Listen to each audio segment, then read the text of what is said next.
YouTube, aqui é o Márcio, canal Leiturando, e o vídeo de hoje é um vídeo que deveria ter saído no ano passado, mas não deu, né? Não deu certo, mas o importante é que saiu, né? Saiu atrasado, mas saiu, que é do livro Crime e Castigo. Mas antes de eu falar sobre o livro, eu vou pedir muito a vocês para vocês ativarem o sininho, para vocês sempre receberem notificações de vídeos novos aqui do canal, ok? Crime e Castigo foi, então, uma das minhas melhores leituras que eu fiz na vida.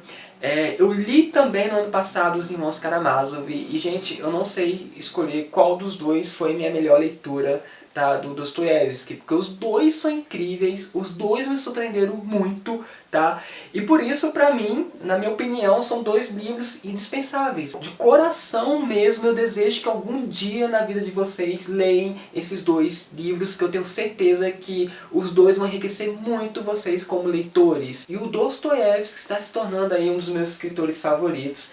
É o terceiro livro que eu leio dele, tá? Eu li também o Noites Brancas. Eu só não fiz vídeo aqui no canal, tá, gente? Porque era um livro muito curtinho. Mas dos Irmãos Karamazov eu fiz vídeo. Eu vou deixar o link aqui na descrição aqui do vídeo, tá? Pra vocês conferirem lá, tá? Que é um livro fantástico também. E eu adquiri mais dois livros dele recentemente, que é o Memórias do Subsolo e também o Idiota. Eu escolhi esses dois livros porque eram os livros mais lidos lá no Scooby. E se vocês tiverem algum outro livro para indicar do Dostoiévski, podem me indicar aí nos comentários, que eu quero mesmo indicações dos livros dele. Eu quero ler tudo dele, na verdade, tá, gente? Mais uma vez, eu vou repetir uma coisa que eu já falei em outros vídeos que eu falei do Dostoiévski. Uma coisa que eu gosto muito do autor, além da filosofia dele, tá? É a escrita. Eu amo a escrita do Dostoiévski. As frases, gente, são maiores, só que elas são muito bem construídas e por isso fica muito gostoso de ler. Soa muito bem. Tinha parágrafos que era tão gostoso de ler que eu chegava a repetir a leitura deles 3 vezes. Isso mesmo, gente. Eu tinha essa mania. E o Dostoiévski, ele descreve muito, principalmente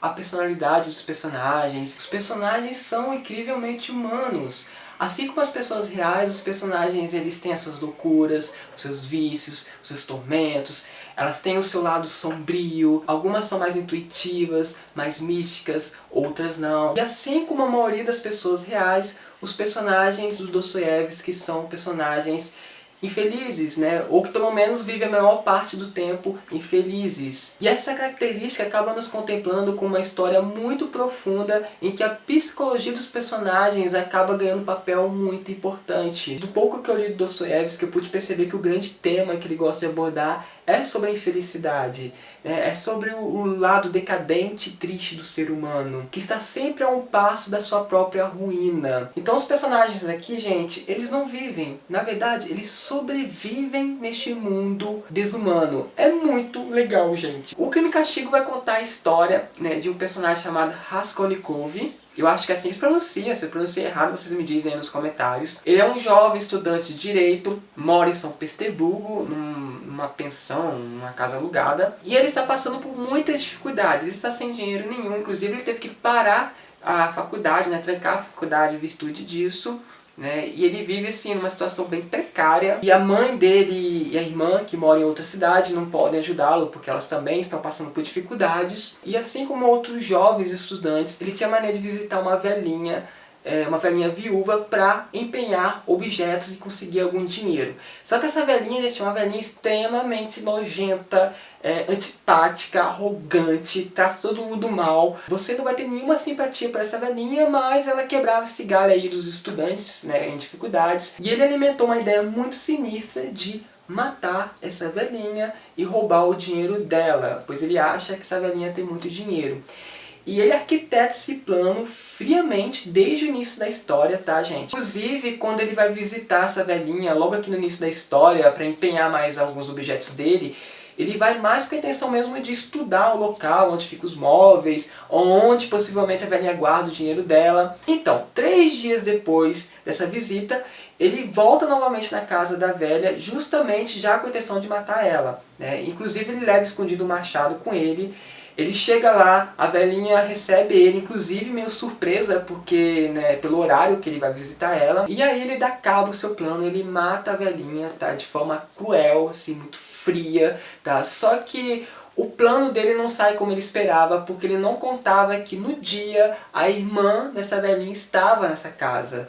E ele é obrigado também a matar ela, para não deixar testemunhas. E além disso acontecem outras coisas ali que ele não esperava, tá? Mas eu não vou entrar em detalhes, ok? Então ele pega um saquinho de dinheiro, né, dessa velha e alguns objetos, e ele tem que dar um jeito de fugir do prédio sem ser visto. Ele não contava também que no apartamento de baixo eles estavam reformando o apartamento, então havia 2 pintores que estavam pintando, né, a casa. Mas enfim, no final, eu não vou entrar em detalhes, mas no final ele consegue sair dessa casa, desse prédio sem ser visto. Logo depois do crime ele chega em casa e ele cai na cama. No dia seguinte ele se passa que está doente. Na verdade, gente, ele é um cara hipocondríaco, né, que são pessoas que acham que estão doentes, né, que estão com uma doença grave, mas na verdade não estão. Então ele usa essa suposta doença dele para na verdade ficar preso dentro de casa, né, porque ele não quer sair, é mais por causa disso mesmo. E agora a gente vai falar sobre uma teoria que esse personagem defende, que é muito importante para a gente entender por que ele cometeu o crime. E nessa teoria o Raskolnikov defende que há indivíduos a quem tudo é permitido. Como assim? Vou tentar explicar para vocês com as minhas próprias palavras, ok? Na história da humanidade a gente sabe que houve muitas figuras históricas importantes que mudaram o rumo da história, né, da humanidade. O grande exemplo que eles dão aqui, né, que o próprio Raskolnikov dá aqui, é de Napoleão. Tá? É até legal, interessante você dar uma lida sobre a história, né, do Napoleão, porque é importante para você entender essa teoria dele, tá? E essas grandes figuras históricas, para elas atingirem, né, os seus objetivos, elas derramaram sangue, elas sacrificaram vidas, elas passaram por cima de leis que haviam na época para colocar suas novas leis. Mas como essas grandes figuras históricas, né, elas moveram o mundo para uma direção, mudaram o mundo, elas acabaram sendo absolvidas pela história. Inclusive, muitas vezes, elas acabaram sendo vistas como grandes heróis. Mas, segundo Raskolnikov, essas grandes figuras históricas, elas são tão criminosas quanto qualquer outro criminoso por aí. A grande diferença é que essas grandes figuras históricas, meio que foi dado a elas o direito de cometer crimes. Na verdade, elas mesmas sentiram o direito de fazer essas coisas, já que para elas, né, para atingir esse objetivo, era necessário fazer isso. E aí que vem a parte mais polêmica da teoria, né? Segundo o Raskolnikov, todas essas grandes figuras históricas, elas já tinham um lado criminoso dentro delas. Porque, segundo ele, só uma pessoa que tem esse lado, essa natureza um pouco criminosa, é capaz de violar as leis. Então ele meio conclui que qualquer pessoa que tem um lado rebelde, né, que tem ideias inovadoras e é capaz de passar por cima das leis, né, para colocar seus ideais em práticas, no fundo ela tem que ser um pouco criminosa para ter essa tal ousadia. É bem polêmica essa teoria, tá, gente? Abre muitas discussões, mas não vem ao caso aqui agora, tá? Mas é interessante, tá? Acaba te prendendo muito no livro essas teorias dele aqui.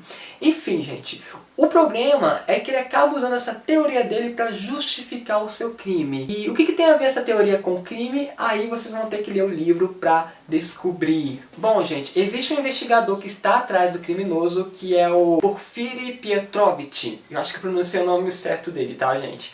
Que é um personagem que eu achei fantástico, incrível, muito inteligente, tá? Em alguns momentos ele vai conversar com Raskolnikov, em muitos momentos aqui. Aí tem um momento que o Porfiri pergunta pra ele assim, ó, olha, você não se lembra se no dia que você for visitar a velhinha, havia 2 pintores ali embaixo? E ele faz essa pergunta muito inocentemente. Aí o Raskolnikov, que também é um cara muito inteligente, muito esperto, percebeu que aquela pergunta inocente, na verdade, era uma armadilha. Né? E ele logo responde assim, não, eu não vi 2 pintores ali, não vi nada não. Se ele tivesse respondido que tinha visto, né, ele teria que explicar por que no dia do crime ele foi visitar a velha, já que ele disse para todo mundo que a última vez que ele visitou a velhinha foi 3 dias atrás. E 3 dias atrás o apartamento não estava sendo reformado, não havia nenhum pintor. Então, gente, Porfírio é aquele personagem que ele quer aparentar que ele não é tão esperto assim, mas no fundo o cara é demais, assim. Inclusive o Porfírio vai tentar pegar o criminoso não por uma perseguição de cão e gato, mas ele vai tentar capturar o criminoso por uma perseguição psicológica. Sim, gente, ele vai usar a psicologia para tentar pegar o criminoso e vocês vão ter que ler o livro para saber como foi isso, tá? Porque é muito legal, gente. Uma das partes mais fantásticas do livro é essa parte, esse duelo entre né, o Porfírio e o Criminoso. Eu super indico este livro, tá? Assim, eu acho que é uma das leituras que toda pessoa devia fazer na vida.